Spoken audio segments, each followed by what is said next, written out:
What's up, everybody? Welcome to some Kamahl, Keeper of the Forest. Hope you're ready to. Oh yes, we'll keep the Scorpion God out of the forest. As far as our opening hand goes, yeah, we have no lands. I've got a mulligan on this one. It's not that enticing. Forest into Nature's Lord into Rampant Growth, but we don't have an additional one. Let's get Kamahl pop back up. Do we want to keep on this one? I guess we could Green Sun Zenith for. Yeah, we'll go keep on this one. Green Sun Zenith for Arbor Elf. Not Arbor Elf, the Dryad Arbor. Let's go and put the Yavimaya Elder on the bottom. Let's go and get the Forest down. Let's go Green Sun Zenith. Unfortunately, that will be a good target for the Scorpion God, but they're pretty far away from the Scorpion God, so they can blast the Arbor Elf if they want to. We still have Nature's Lore and Rampant Growth to go for that. So let's get the Arbor Elf down. Not Arbor Elf, Dryad Arbor. Anything else, we're going to go and pass the turn. I added Arbor Elf to the deck recently, so that's why I keep thinking about Arbor Elf. Okay, we're playing Kamahl, Fist of Krosa. 1 green mana, target land becomes a 1/1 creature until end of turn. It's still a land. Then for 5 mana, creatures you control get +3/+3 and gain trample until end of turn. Let's say we draw into Explosive Vegetation. Let's go ahead and go for Nature's Lore. Search your library for a force card, put it on the battlefield, and shuffle your library. Get the Bloodstained Mirecrack. If they're going to go for Dryad Arbor, that's fine for us at this point right now. Mainly, we just wanted to get online for Nature's Lore and Rampant Growth. So, see if they... okay, they didn't no shock on that Blood Crypt. Let's go Nature's Lore, grab a Forest. There we go. Comes into play. Anything for 1. No, we're going to go and pass the turn. Yes, and I did... Did I cover the Scorpion God? I think I did. Sorry, I've been recording for about an hour now, and then, when you do a bunch of quick little 5-minute games that are not good videos, I kind of lose track of if I cover the commander or not. So I'm going to cover the commander here in a second, so I do apologize. I can't remember if I did it or not. Let's go ahead and go Rampant Growth. Well, do we want to go Omnath? Now, if there's going to be some removal, I'm just going to grab Omnath on this one. Let's go Rampant Growth on this one. Search your library for a basic land, put it on the battlefield, tap, then shuffle your library. Cycling the Barrenmoor, okay. Let's go Rampant Growth, grab that Forest, put it on the battlefield. There we go. Anything else? Let's go and swing in for 1. Let's get the Dryad Arbor swinging in for 1. We have a 28-turn clock, and the game is ours. But yeah, I can't remember if we covered the Scorpion God. Whenever a creature with a -1 counter on it dies, draw a card, then 3 mana, put a -1 counter on it, and then whenever the Scorpion God dies, return it to its hand at the beginning of the next end step. There we go, covered it. And then if I do read those too quick for you, I do apologize. Pause the video, look it up. One of the things that you try and do is when you're recording, you're thinking of lines of play, you're thinking about delivering good commentary. And another thing is making sure that we stay even on the chess clock. So right now we're about 30 seconds behind, which is about normal, especially if you're doing commentary or something like that. So always try to make sure we're good on time, and that's what I'm always looking out for if I read those really quick. So, okay, draw to another Forest. Let's go and get the Forest down. So we go Explosive Vegetation, put them onto the battlefield tapped. 1, 2, 3, 4. We go for Arbor Elf. We go for Omnath. I'm just laughing thinking about if we had an Arbor Elf count down at the bottom part of the screen, and there's no... We haven't even seen Arbor Elf. So we'll be able to tap Omnath for 2. That still kind of puts him in a Bolt-style range. We could go Acidic Slime on the Coalition Relic. Let's go and go that. I like that. Let's go Acidic Slime. Just want to slow him down on mana. Especially if they're going to ramp out a Scorpion God. Alright, anything else? We're going to go and pass the turn. Okay, so next turn we can go for Explosive Vegetation, get those 2 on the battlefield tapped. If they want to still go for the Scorpion God, they can. It's a free world, and they'll have 4 mana. Ooh, Mogus, God of Slaughter. Awesome. Well, yeah, we'll take that damage. We're okay with that. Drawn to Lano War Elf. So let's go ahead and go... Yeah, let's just ramp a bunch on this one. Now, if we get down Gurk Wildspeaker, untap 2 lands, that'll be 3. Yeah, let's get some stuff going. Let's go Explosive Vegetation, and then we can still go Arbor Elf on that one. Go grab 2 Forest. Let's go Lana War Elves off the Dryad Arbor. Let's go and swing in with the Acidic Slime. Alright, and pass it over to our opponents. So let's put them down to 26. Now, next turn, we untap. That's going to be 1, 2. This is going to be 8 total mana. So we can go Gurk Wildspeaker, untap a couple of lands, get down Omnath, then hopefully get in enough green mana to where it'll be outside of the range of the Scorpion God, putting the -1 counters on there. And then we can get Kamahl down and get some nice little beat sticks going. Okay, Scorpion God comes down, and then they do have 5 cards in the hand. Excuse me one second. Well, okay, never mind. Thought my cat wanted me to pick her up. She looked at me like... You should, and then I go to pick her up, and she walked away. Alright, we got the Bogus Trigger coming across. Yeah, we'll take 2 on this one. I'm fine with that. We can. I've been to a Mogus Metal concert before. Okay, Silk Lash Spider to each creature with flying. So right now the Scorpion God doesn't have flying. Let's go and go Gurk Wild Speaker. It's gonna be 1, 2, 3. Let's go +1. Untap up to 2 target lands. Couple forests right there. Let's go Omnath. That's gonna be 1, 2, 3. Now, what we can do in response to that is we can add the green mana to our mana pool. So I think at this point, we're just going to go and pass it over to our opponent. We do have a Gurk Wild Speaker ultimate. We can go, yeah, technically an ultimate, yeah. With the -4, they get +3/+3 and gain trample till end of turn. So we'll see how they want to distribute out the -1 counters with the Scorpion God drawing those cards. But at least we do have that option next turn. You know, if they simply just pass the turn with 6 mana up, we'll have to play around that with the Gurk Wild Speaker because then go for that in response to the activation. So what we'll probably end up doing is just making some nice little beast tokens. That way, having a 3/3 versus a 1, you know, if you have a board full of mana dorks and an open Scorpion God with 6 mana, it's just like a field day. It's just like, he gets his little tail and he starts popping the tail, killing all the little mana dorks. Cauldron of Souls. Game persists until end of turn. Okay. And then we're also going to be able to add 3 mana to our mana pool for Omnath, which will be really nice. And then with them having no mana, we'll be in a good spot to kind of, next turn, at least get down Kamahl if we want to. Okay, let's go and tap down the Lano War Elves. Let's tap down the Dryad Arbor and tap that last one down. Nice little 4/4 on that Omnath. And once again, we'll still go and let this Mogus trigger come across. Yep, we're okay. Not going to sack a creature. And then see what we draw into. Now, if we go for Gurk Wild Speaker Ultimate, it's going to be +3 and gain trample. So that's going to be 3, 6, 9, 12. Staff of Nin. So we have 12 coming across. That's going to be 13, 15, 16. And if we tap out for a bunch of mana on Omnath, we might get in a nice little chunk of damage coming across. Now, they can't give Scorpion God... they can give it Persist if they want to. I'm trying to figure out right now if we just want to completely tap out and have the Omnath swing across with a bunch of mana on that one. No, excuse me, the Mogus trigger redirected over to Gurk Wildspeaker, so we cannot go for that. Let's go ahead and go for, do we want to create a beast token just to have it on the battlefield? Yeah, let's go and go for that. Let's go for the -1 ability. I didn't realize they redirected it over there. I missed that line of play, so that's not going to count for us going for that. Let's go ahead and get down Kamahl, Fist of Krosa. Let me get him on the battlefield. You have some games where he doesn't get on the battlefield. That makes me a sad Magic player. Okay. Go for Kamahl. Get Kamahl on the battlefield. So we still have 1, 2, 3, 4, 5. We have 6 mana that we can send over with Omnath. If we swing in with Omnath, then they can go for that Persist that's going to come back. Yeah, let's just go and pass the turn to our opponent. We can add that mana to our mana pool with Omnath. And then kind of bank it up. And then next turn, we have a nice little board state developed. So it's almost going to have them on some sort of board wipe to kind of take care of it. Do we want to tap out for anything else? No, we're good. Okay. And then worst comes to worst, with Kamahl, we have 5 mana up, so they do go for a board wipe. We can kind of animate some of their lands and then kind of turn them into 1/1 creatures if they're going to go for a board wipe. That's one line of play that when I was playing Kamahl originally, I wouldn't go for that because I didn't want to go for land destruction. But now that I've started playing Kamahl, hey man, it's a lot of fun to do that. I enjoy it.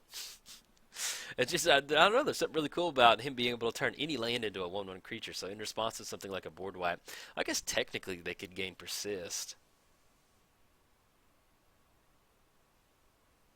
It'll come back with a -1 counter on it, which won't really do much.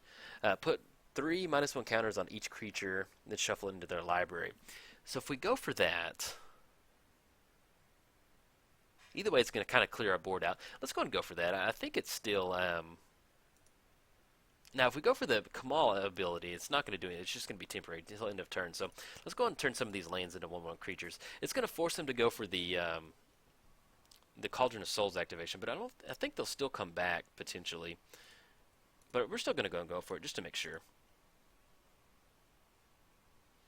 Go for that one. Let's go ahead and go for the Badlands. And then let's go ahead and go for the... I think they're still going to get him back, but at least we're going to give it a shot. Maybe there's a certain interaction that doesn't work a certain way. Okay, they didn't go for the Cauldron of Souls. They're going to draw a few more cards on this one, but at this point right now, we'll be able to. They only have one land in the Scorpion God, so even if they have a bunch of mana, they're not going to be able to do anything with that. They do go to 14 cards in the hand, though, and the Scorpion God goes down to a 3/2. So if they want to swing across, they can definitely come across, but at least with them sitting at one land and we have 6 mana, we can get something down like Staff of Nin, start drawing some extra card, or something simply like the Silklash Spider to be able to chump block on the Scorpion God, which is only a 3/2. They can slowly chip away at the 2/7 over there. But if they get any sort of flying creatures out there, then we'll be able to kind of take care of it. Okay, opponent gets down the landscape. It's going to take up to 2 mana to activate that one, so they'll have to hit another land drop off that one. But with hitting 13 cards, they'll probably hit another land off that. Alright, swing with the Scorpion God, coming in at Guruk.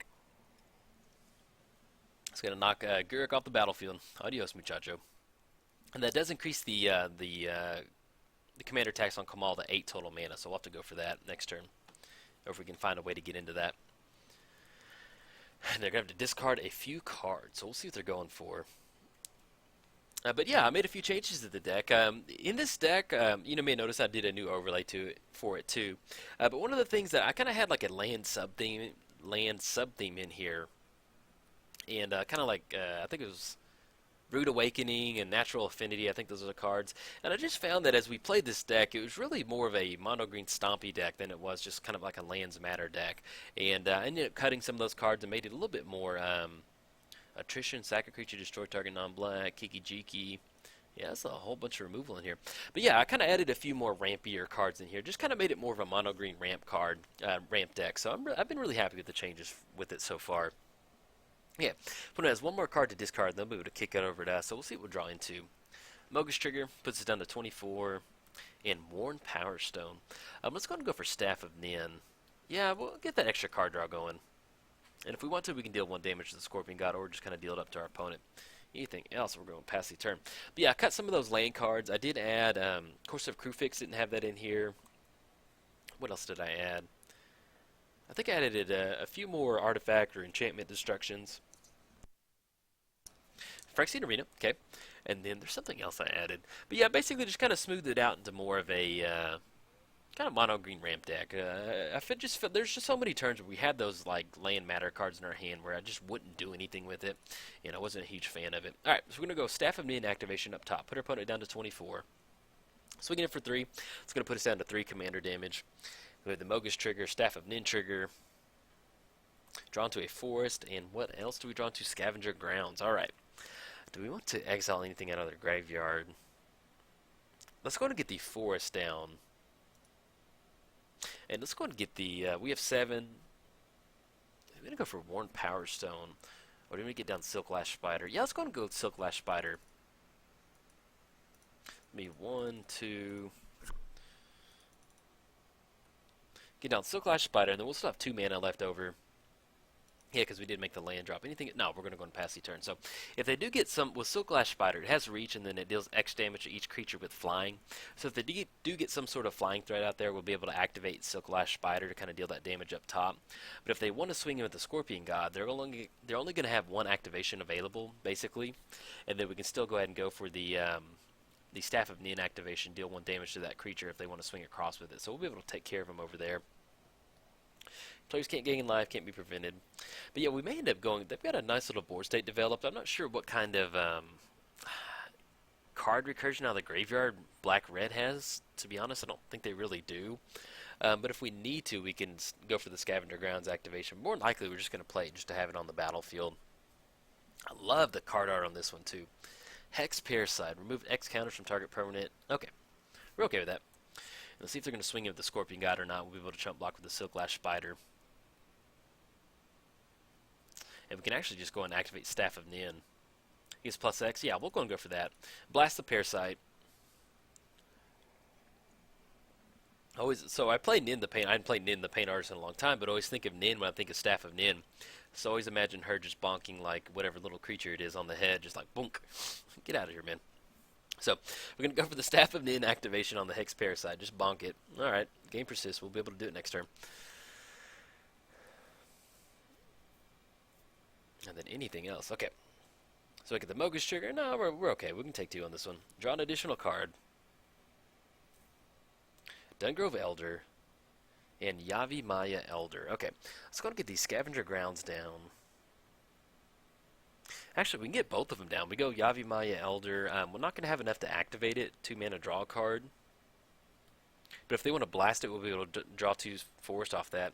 Yeah, let's go and get these scavenger grounds down. It's going to be 8 mana.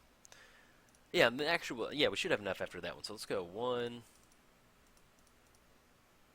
more green. Let's get down the Dungrove Elder. And I think we'll actually be able to go ahead and start swinging in with the Dungrove Elder. And if they do want to put a -1 counter on the Yavi Elder, we can actually sacrifice it in response with the 2 forests. And yeah, I like that. Alright, so let's go and swing with the Silklash Spider. And then next turn we'll be able to, since the Dungrove Elder does have hexproof, that's really good, and we just keep making our land drops. It'll kind of put him in a spot to where, even though it doesn't have trample, we can get Kamahl down, give it trample, or simply just swinging it with the 7/7 body and then being at 21 might be enough for us to kind of help close the game out. So, but yeah, once again to kind of recap, if they do go for the -1 counter on Yavi Maya Elder, since it is a 2/1, we'll be able to activate in response to that. Now, as far as how much mana they have 1, 2, 3, 4, 5, 6. So they have 6 total mana, but only 2 red sources. So they're kind of bottlenecked up on 2 activations as far as the Scorpion God is concerned. But with Staff of Nin drawing an extra card, and then we have Kamahl coming across, we might be able to get into spots where with Kamahl just simply going for the +3 trample and having hexproof off the Dungrove Elder might be enough to kind of push that through. Eyeblight Assassin enters the battlefield. Put a target creature an opponent controls gets a -1 counter until end of turn. So see what they go for on this one. That will turn on Devotion for Mogus, make a nice little 7/5. Let's go and activate in response to that. We want to search your library for up to 2 cards, put it in our hand. If they want to swing in for 7 and 10, puts us down to 7, we're okay with that. Yes, we're going to use our ability. Okay, grab 2 forest. We're going to draw an additional card off that one. Gilded Lotus. And there's no target for the assassin. So, swinging it for 10, we're going to at least be able to chump block the Scorpion God if they want to come across. So, we're really looking at 7. Puts us down to 10. Then the Mogus trigger puts us down to 8. The Staff of Nin trigger puts us down to 7. Okay, we're okay with that.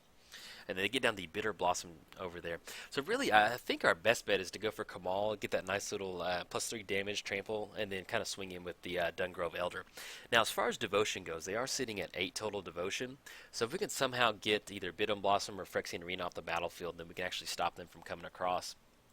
And then once we simply make the lane drop to Dungrove Elder, be an 8/8. So really, we'll just be kind of looking at the Mogus and the Staff of Nin trigger. And then we'll also be able to start blasting the Bitter Blossom triggers too. And let's go and send send the Staff of Nin up top. Put him down to 19. Alright, got the Mogus trigger. I do want to sack a creature. No, I think we'll be okay in this one. Let's take 2. Staff of Nin, Rites of Flourishing. And then Reclamation Sage. Okay, beautiful. Let's go ahead and get the forest down. Let's make it an 8/8. Kamahl's going to cost a total of 8. Yeah, that is correct.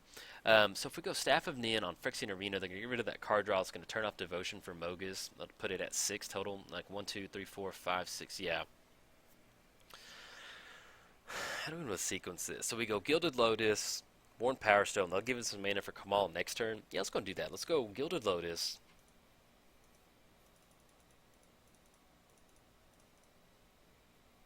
Get down Gilded Lotus. We'll be able to go for 3 mana. Let's go for the Worn Power Stone. And let's go and tap 3 on the Gilded Lotus. Let's go for Reclamation Sage. I'll go and blow up the Phyrexian Arena, because that'll at least cut off 2 devotion. Go for the Phyrexian Arena. And then we can also sacrifice the Reclamation Sage to the Mogus trigger. So that way we don't lose that life. Okay. Anything else? Now if we swing in with the Dungrove Elder, that's going to be 8 coming across. I think I'd like that. You know, if they turn Mogus online, we'll have 2 chump blockers. Yeah, let's go and swing a Dungrove Elder. You know, if they chump block, then we'll take Devotion away from them. We still have Staff of Nin for the Bitter Blossom token they get out there. Gains Persist, okay. It'll come back with a -1 counter, is that correct? Yeah, and then we'll be able to go for the Staff of Nin activation on that one too. So, alright, swinging it for 8. It's going to have the Persist trigger coming back. And then before they have a chance to do that, let's go ahead and go for the Staff of Nin on the Assassin. Draw an additional card off that one, and take care of the Reclamation Sage. Okay. Anything else? No, we're going to go and pass the turn. So, now as far as mana goes, we have Staff of Nin for the Bitter Blossom trigger. They're going down to 18. We have 1, 2, 3, 4, 5, 6, 7, 8, 9, 10, 11, 12, 13, 14, 15. Did I do that right? 1, 2, 3, excuse me. 1, 2, 3, 4, 5, 6, 7, 8, 9. We have 9 total mana, 10, 11. And that's going to be 14. Yeah, 15. So we'll have 15 mana next turn, which will be Kamahl is going to be 8. And that should be, yeah, we'll have 7 left over to go for the Kamahl activation +3/+3. And then gain trample until end of turn. Crumbling Ashes. Destroy target creature with a -1 counter on it. Okay. Now, at the beginning of their upkeep, they'll be able to go for that. If they want to put a -1 counter on Silk Lash, they can. But at least at this point, we might be able to kind of clear the way for the Dungrove Elder. It's going to be +3. It's going to be 9.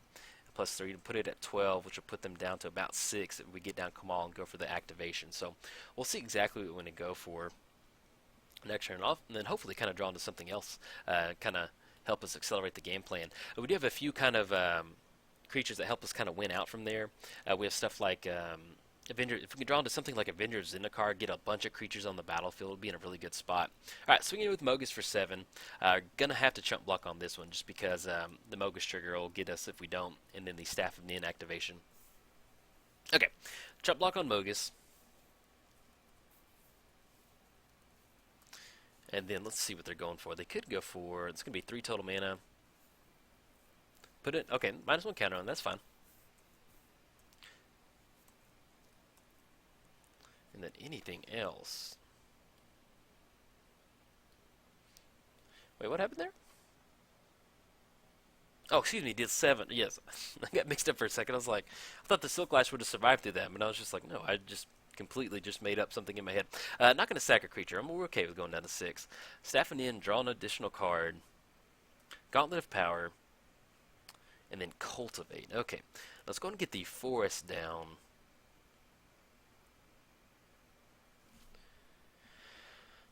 So we go Kamahl. We go Gauntlet of Power, Kamahl. We'll have a lot of mana next turn. We'll kind of be banking on something else.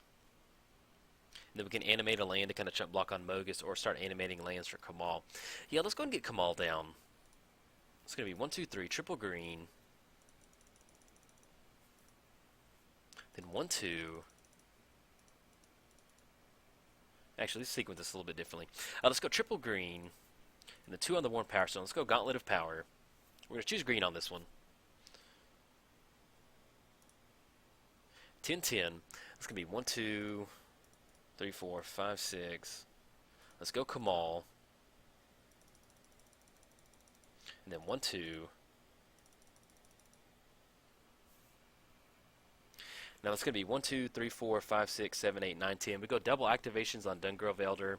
That's going to be 16, 16 coming across, which I don't think will be enough to kind of close it out. Now if they want to swing in next turn, we have Kamahl on the battlefield as a nice little bonus. If we go Cultivate, we'll get a few extra. Yeah, let's go Cultivate. Get that on the battlefield. Let's go Forest in the hand, Forest on the battlefield.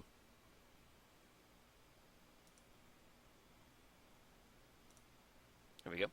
Put that on the battlefield. 1 goes into our hand. We already made the land drop for the turn. We could go for Rites of Flourishing, but I don't really want to give our opponent an extra draw on that one.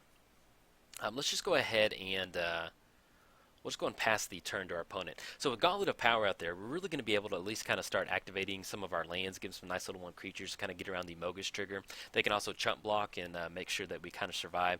And then next turn, we might be able to kind of push through a nice little Dungrove Elder trample effect with Kamahl. So. And we also still have Staff of Nin to go for Reassembling Skeleton or the Fairy Rogue if we want to stop that from coming across. And at this point right now, they do have a Bitter Blossom trigger. They can go, a Crumbling Ashes trigger, destroy target creature with a -1 counter on it. So if they want to go for in response to that, but I think they've already targeted the Scorpion God with that by accident. I think so. Okay, Puncture Blast, deal 1 damage, put a -1 counter on it. Okay, goes to a 4/3. But yeah, I think they accidentally already they put it on the. They should have sequenced it differently. If they had gone for the Bitter Blossom trigger, if they put the other trigger on the stack first and gone for Bitter Blossom, they would have got around it. So that's unfortunate, but I can't play for my opponent. So mistakes like that do happen. So and that's the nature of Magic. You make a mistake like that, and it helps your opponent out. So yeah, it stinks, but it does. All right, Scorpion God's going to be able to return back to the hand, draw an additional card, and get a little fairy rogue on the battlefield. So we'll be able to take care of that. This is going to leave reassembling skeleton.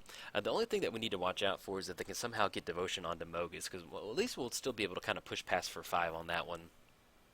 But I think at this point, with Gauntlet of Power out there, we've got a nice little chunk of change. It's 1, 2, 3, 4, 5, 6, 7, 8, 9, 10. We'll have 11, so we'll actually have 22 mana. So we're looking at 4 Kamahl activations, +3/+3. That's going to be 12 coming across, 22. Yeah, that should be lethal with Dungrove. Kind of depending on if they get Devotion back online for Mogus. So that'll all depend on that. And then we can still go ahead and staff him in and kind of take care of some of these creatures, especially reassembling Skeleton. Return to the battlefield, tap. So yeah, it'll come into play tap. See what they're going for. It's going to be 2 total mana. But yeah, it'd be nice if we drew into something like Avenger of Zendikar. At this point right now, we're on like a 6-turn clock with Staff of Nin dealing that damage to us, and also Mogus, the Mogus trigger too, coming across. But if we're going for like 2 or 3 activations with Kamahl, we can actually start animating some of the lands, and then that'll kind of help us push through that final damage. So yeah, so I think if we go for like 2 Kamahl activations, maybe animate 3 or 4 lands, we'll be in a good spot to kind of help push that nice little combat damage coming through. But yeah, as far as sequencing mistakes from our opponent like that, we've gotten to the point in the game now where I'm going to go ahead and post a video because we've gotten past about the 20-minute mark, and so unfortunately mistakes like that happen. Get the Knight coming down. Creatures your opponents control with counters on them can't attack or block, and that actually will be okay. Yeah, I'm fine with that.